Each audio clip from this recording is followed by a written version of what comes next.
do this. Chapter 3. The Letters from No One. The escape of the Brazilian boa constrictor earned Harry his longest ever punishment. By the time he was allowed out of his cupboard again, the summer holidays had started and Dudley had already broken his new video camera, crashed his remote-control airplane, and first time out on his racing bike, knocked down old Miss Fig as she crossed Privet Drive on her crutches. What the fuck? Harry was glad school was over, but there was no escaping Dudley's gang, who visited the house every single day. Piers, Dennis, Malcolm, and Gordon were all big and stupid, but as Dudley was the biggest and the stupidest of the lot, he was the leader. The rest of them were all quite happy to join Dudley's favorite sport, Harry hunting. This is why Harry spent as much time as possible out of the house, wandering around and thinking about the end of the holidays, where he could see a tiny ray of hope. When September came, he would be going off to his secondary school, and for the first time in his life, he wouldn't be with Dudley. Dudley had been accepted at Uncle Vernon's old private school, Smeltings. Piers Polkus was going there too. Harry, on the other hand, was going to Stonewall High, the local public school. Dudley thought this was very funny. I'm going to make sure this is recording. It is. Very funny. They stuffed people's heads down the toilet the first day at Stonewall, he told Harry. Want to come upstairs and practice? No thanks, said Harry. The poor toilet's never had anything as horrible as your head down it. It might be sick. Then he ran, before Dudley could work out what he'd said. I get it. One day in July, Aunt Petunia took Dudley to London to buy his Smeltings uniform, leaving Harry at Mrs. Figg's. Mrs. Figg's wasn't as bad as usual. It turned out she'd broken her leg tripping over one of her cats, and she didn't seem quite as fond of them as before. So she let Harry watch television and give him a bit of chocolate cake that tasted as though he'd had it for several years. She'd had it for several years. I fucking suck at reading. So I gotta make it through. That evening, Dudley paraded around the living room for the I'm drooling myself. That evening, Dudley paraded around the living room for the family in his brand new uniform. Smeltings boys wore maroon tailcoats, orange knickerbockers, and flat straw hats called boaters. They also carried knobbly sticks, used for hitting each other while the teachers weren't looking. What the fuck? This is supposed to be good training for later life. As he looked at Dudley in his new knickerbockers, I can't keep saying that word, Uncle Vernon said gruffly that it was his proudest moment in his life. Aunt Petunia burst into tears and said she couldn't believe it was her... Aunt Petunia burst into tears and said she couldn't believe it was her Ickle Dudleykins. He looked so handsome and grown up. Harry didn't trust himself to speak. He thought 2 of his ribs might have already cracked from trying not to laugh. That doesn't make any sense. There was a horrible smell in the kitchen the next morning when Harry went in for breakfast. It seemed to be coming from a large metal tub in the sink. He went to have a look. The tub was full of what looked like dirty rags swimming in gray water. "What's this?" he asked Aunt Petunia. Her lips tightened as they always did if he dared ask a question. "Your new school uniform," she said. Harry looked at the bowl again. "Oh, I didn't realize..." he said. "I didn't realize it had to be so wet." I'm being a dick. "Don't be stupid." I love this free website with the spelling errors. "Don't be stupid," snapped Aunt Petunia. "I'm dyeing some of Dudley's old things gray for you. It'll look just like everyone else's when I'm finished." Harry seriously doubted this, but thought it was best not to argue. He sat down at the table and tried not to think about how he was going to look on his first day at Stonewall High. Like he was wearing bits of old elephant skin. Probably. I read that wrong. Dudley and Uncle Vernon came in, both with wrinkled noses because of the smell from Harry's uniform. New uniform. Uncle Vernon opened his newspaper as usual, and Dudley banged his smelting stick, which he carried everywhere, on the table. They heard the click of the mail slot and a flop of letters on the doormat. "Get the mail, Dudley," said Uncle Vernon from behind his paper. "Make Harry get it. Get the mail, Harry. Make Dudley get it. Poke him with your smelting stick, Dudley." Harry dodged the smelting stick and went to get the mail. 3 things lay on the doormat. A postcard from Uncle Vernon's sister Marge, who was vacationing on the Isle of Wight.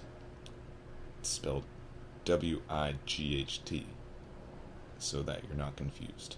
A brown envelope that looked like a bill, stupid, and a letter for Harry.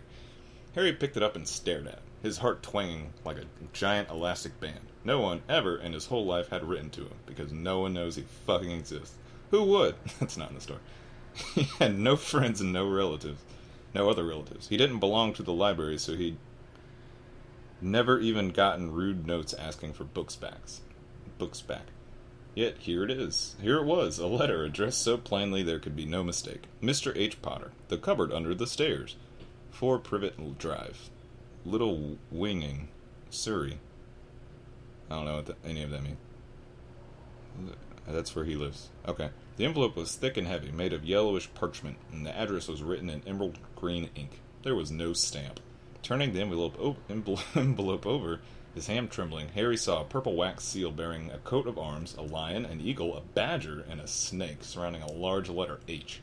"Hurry up, boy!" shouted... I need to read more things in this voice. "Hurry up, boy!" shouted Uncle Vernon from the kitchen. "What are you doing? Checking for letter bombs?" That is not what he sounds like. Oh, and then the next sentence, he chuckled at his own joke. Yes, that was perfect. Harry went back to the kitchen, still staring at his letter. He handed Uncle Vernon the bill and the postcard, sat down, and slowly began to open the yellow envelope. Uncle Vernon ripped open the bill, snorted in disgust, and flipped over the postcard. "Marge is ill," he informed Aunt Petunia. "Ate a funny whelk." "Dad," said Dudley suddenly. "Dad, Harry's got something."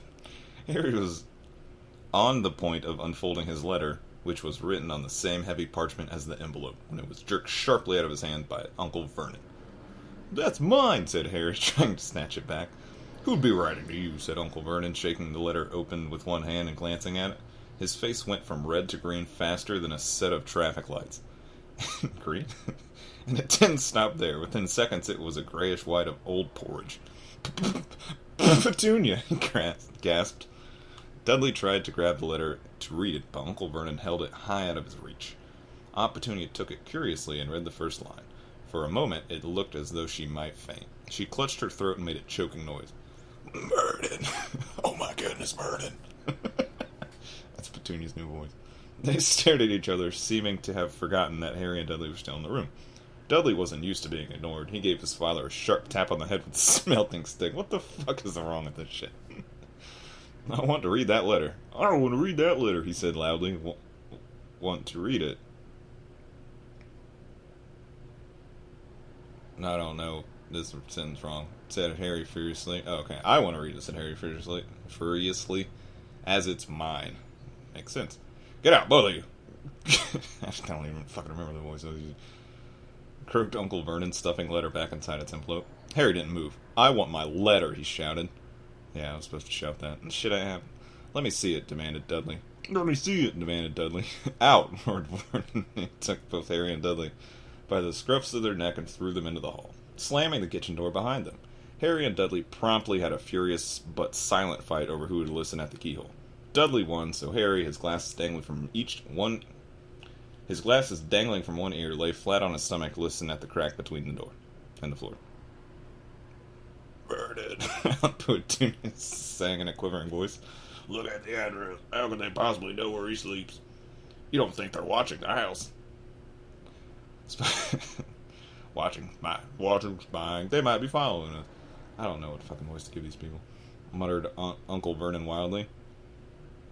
"But what should we do, Vernon? Should we write them back? Tell them we don't want..." Harry could see Uncle Vernon's shiny black shoes pacing up and down the kitchen. "No," he said finally. "No, we'll ignore it. If they don't get an answer, yes, that's best. We won't do anything. But I'm not having one in the house, Petunia. Didn't we swear when we took him in we'd stamp out that dangerous nonsense?" That evening, when he got back from work, Uncle Vernon did something he'd never done before. He visited Harry in the cupboard. "Where's my letter?" said Harry, the moment Uncle Vernon had squeezed through the door. "Who's writing me?" "No one." Fuck, I suck at voice. "No one. It was addressed to you by mistake," said Uncle Vernon shortly. "I have burned it." "It was not a mistake," said Harry angrily. "It had my cupboard on it."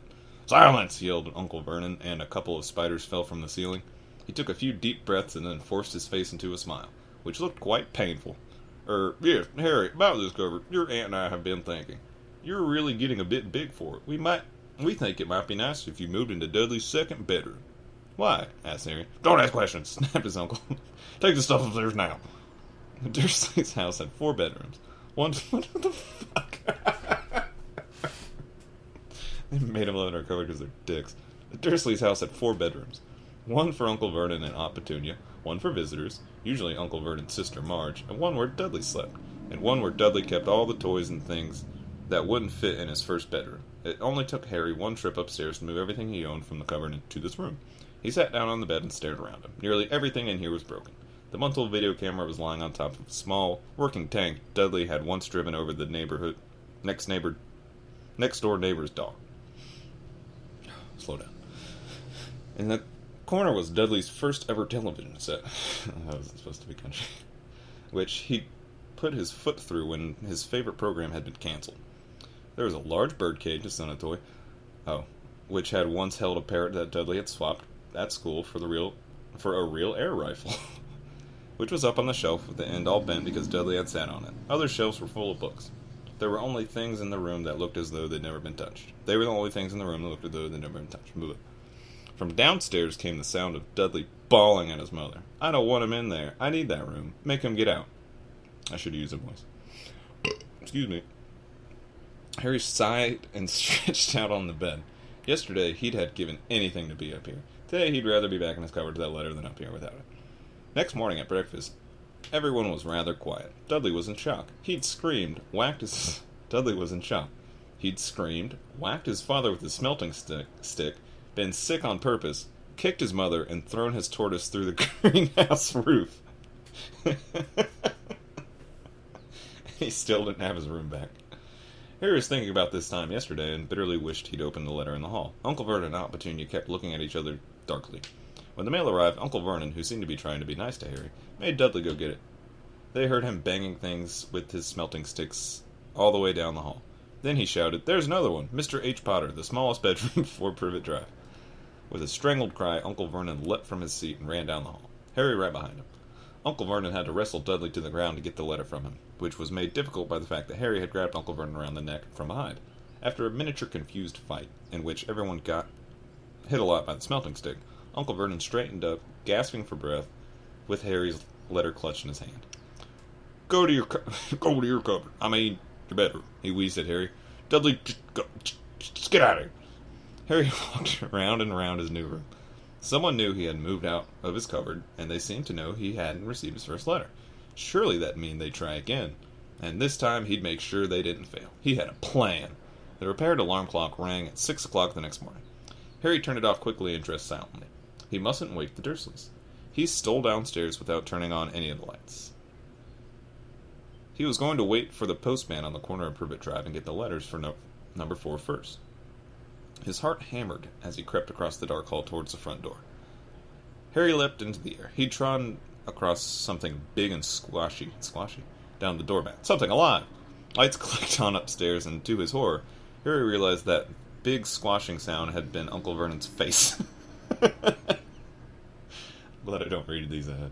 Uncle Vernon had been lying at the front of the front door in a sleeping bag, clearly making sure that Harry didn't do exactly what he'd been trying to do. He shouted at Harry about half an hour, and then he shouted at Harry for about half. You fucking get it. And told him to go make a cup of tea. Harry shuffled miserably off into the kitchen, and by the time he got back, the mail had arrived, right into Uncle Vernon's lap. Harry could see 3 letters addressed in green ink. "I want," he began, but Uncle Vernon tearing the letters into pieces before his eyes. Uncle Vernon didn't go to work that day. He stayed at home and nailed up the mail slot. "See," he explained to Aunt Petunia through mouthfuls of nails.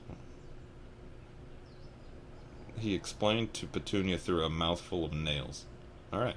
"If they can't deliver them, they'll just give up." "I'm not sure that'll work, Vernon." "Oh, these people's minds work in strange ways, Petunia. They're not like you and me," said Uncle Vernon, trying to knock in a nail with a... Oh, okay, that makes sense. With a piece of fruitcake Aunt Petunia had just brought him. All right. On Friday, no less than 12 letters arrived for Harry. As they couldn't go through the mail slot, they had been pushed under the door, slotted through both sides, and even forced through a small window at the downstairs bathroom. All right. Uncle Vernon stayed at home again. After burning all the letters, he got out a hammer and nails and boarded up the cracks around the front and back door so no one could go out. He hummed "Tiptoe Through the Tulips" as he worked, and jumped at small noises. On Saturday, things began to get out of hand. 24 letters. 24! That's not in the story. 24 letters to Harry found their way into the house, rolled up and hidden inside each of the 24 eggs that their very confused milkman had handed Petunia through the living room window. When Uncle Vernon made furious telephone calls at the post office and dairy trying to find and the dairy trying to find someone to complain to. I don't understand that. Aunt Petunia shredded the letters in her food processor. What the fuck? Who on earth wants to talk to you this badly? Dudley asked Harry in amazement. She did on a voice. On Sunday morning, Uncle Vernon sat down at the breakfast table looking tired and rather ill, but happy. No post on Sundays, he reminded them cheerfully as he spread marmalade on his newspaper. No damn letters today. Something came whizzing down the kitchen chimney as he spoke and caught him sharply in the back of the head. Next moment, 30 or 40 letters came pelting out of the fireplace like bullets. The Dursleys ducked, but Harry leapt in the air trying to catch one. Out! Out! Uncle Vernon seized Harry around the waist and threw him into the hall. When Aunt Petunia and Dudley had run out with their arms over their faces, Uncle Vernon slammed the door shut. They could hear the letters still screaming into the room, bouncing off the walls and floors. That does it, says Uncle Vernon, trying to speak calmly, but pulling great tufts out of his mustache at the same time. The fuck are you doing that for? I want you all back here in 5 minutes, ready to leave. We're going away. Just pack some clothes. No arguments. He looked so dangerous with half his mustache missing that no one dared to argue. 10 minutes later, they had wrenched their way through boarded-up doors and were in the car, speeding toward the highway. Dudley was sniffling in the back seat. His father had hit him around the head for holding them up while he tried to pack his television, VCR, and computer in a sports bag. They drove, and they drove. Even Aunt Petunia didn't care to ask where they were going. Every now and then, Uncle Vernon would take a sharp turn and drive in the opposite direction for a while. Shake 'em off, shake 'em off. Shake 'em off, shake 'em off, he would mutter whenever he did this. They didn't stop to eat or drink all day. By nightfall, Dudley was howling. He'd never had such a bad day in his life. He was hungry, he'd missed 5 television programs he'd wanted to see, and he'd never gone so long without blowing up an alien on his computer. Uncle Vernon stopped at last outside a glooming-looking hotel on the outskirts of a big city. Dudley and Harry shared a room with twin beds and damp, musty sheets. Dudley snored, but Harry stayed awake, sitting on the windowsill, staring down at the lights of passing cars and wondering. They ate stale cornflakes and cold tinned tomatoes on toast for breakfast the next day. They had just finished when the owner of the hotel came over to their table. Excuse me, but is one of you Mr. H. Potter? I got about 100 of these at the front desk. She held up a letter. Oh, fuck, I was a woman. Excuse me, but is one of you Mr. H. Potter? Of course I thought it was a man. I'm an asshole. I got about 100 of these in the front desk. She held up a letter so they could read the green ink address. Mr. H. Potter, room 17, Railview Hotel, Cokeworth. That makes more sense now. Harry had made a grab for the letter, but Uncle Vernon knocked his hand out of the way. The woman stared. I'll take them, said Uncle Vernon, standing up quickly and following her from the dining room. Wouldn't it be better just to go home, dear? Aunt Petunia suggested timidly, hours later, but Uncle Vernon didn't seem to hear her. Yeah. Exactly what he was looking for, none of them knew. He drove them into the middle of the forest, got out, looked around, shook his head, got back in the car, and off they went again. The same thing happened in the middle of a plowed field, halfway across a suspension bridge at the top of a multi-level parking garage.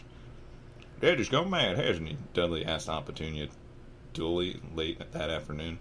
Uncle Vernon had parked at the coast, locked them all inside the car, and disappeared. It started to rain. Great drops beat on the roof of the car. Dudley snivelled. Dudley. Oh, here we go. Good one. It's Monday. This one's longer than the other ones, and it's very hot in this room. Alright, let's do this. It's Monday. It's Monday, he told his mother. The great Humberto's on tonight, and I want to stay somewhere with a television. Monday. This reminded Harry of something. Where the fuck am I? This reminded Harry of something. If it was Monday, and you could usually count on Dudley to know the days of the week because of the television, I need to slow down, then tomorrow, Tuesday, was Harry's 11th birthday. Of course, his birthdays were never actually fun. Last year, the Dursleys had given him a coat hanger and a pair of Uncle Vernon's old socks. Still, you weren't 11 every day. It's true. Uncle Vernon was back, and he was smiling. He was also carrying a long, thin package and didn't answer Aunt Petunia when she asked what he'd bought. What'd you buy? No, it's not that. Found the perfect place, he said. Come on, everybody out. It was cold outside the car. Uncle Vernon was pointing at what looked like a large rock way out at sea. Perched on top of the rock was the most miserable little shack you could imagine. One thing was certain. There was no television in there.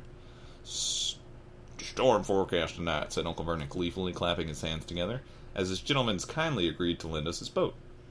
This kindly gentleman... fucking who cares?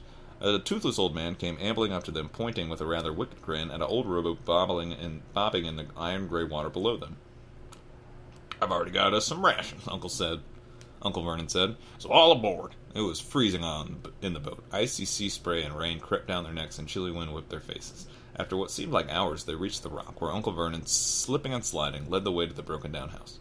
The inside was horrible. It smelled strongly of seaweed, the wind whistled through the gaps in the wooden walls, and the fireplace was damp and empty. There were only 2 rooms. Uncle Vernon's rations turned out to be a bag of chips each and 4 bananas. That's good. He tried to start a fire, but the empty chip bags just smoked and tripled up. "Could do with some of those letters now, eh?" he said cheerfully. He was in a very good mood. Obviously, he thought nobody stood a chance of reaching them here in a storm to deliver mail. Well, why not? Magic didn't exist. Harry privately agreed, though the thought didn't cheer him up at all. As night fell, the promised storm blew up around them. Spray from the high waves splattered the walls of the hut, and the fierce wind rattled the filthy windows. Aunt Petunia found a few moldy blankets in the second room and made up a bed for Dudley on the moth-eaten sofa. She and Uncle Vernon went off to the lumpy bed next door, and Harry was left to find the softest bit of floor he could and curl up under the thinnest, most ragged blanket. The storm raged more and more ferociously as the night went on. Harry couldn't sleep. He shivered and turned over, trying to get comfortable, his stomach rumbling with hunger. Dudley's snores were drowned by the low rolls of thunder that started near midnight. The lighted dial of Dudley's watch, which was dangling over the edge of the sofa on his fat wrist, told Harry he'd been 11 for 10 minutes now. 10 minutes time. He lay and watched his birthday tick nearer. I thought he was already 11. He'd be 11 in 10 minutes' time. I'm fucking stupid. Alright. He lay and watched his birthday tick near, wondering if the Dursleys would remember at all, wondering where the letter writer was now. 5 minutes to go, Harry heard something creak outside. He hoped the roof wasn't going to fall in, although he might be warmer if it did. Doesn't make any... Oh, he'd be in hell. 4 minutes to go. Maybe the house in Privet Drive would be so full of letters when they got back that he'd be able to steal one somehow. 3 minutes to go. Was that the sea slapping hard on the rock like that? And 2 minutes ago, was that a funny crunching noise? Was the rock crumbling into the sea? 1 minute to go and he'd be 11. 30 seconds, 20, 10, 9. Maybe he'd wake Dudley, just to annoy him. 3, 2, 1, boom. The whole shack shivered and Harry sat bolt upright, staring at the door. Someone was outside, knocking to come in. Oh, that was the whole thing? Alright, fuck it, I'll do another one. I was just gonna do one, but I'll do 2. Oh, that was fun. 22 minutes. Okay, about the same as other times. Alright, stop.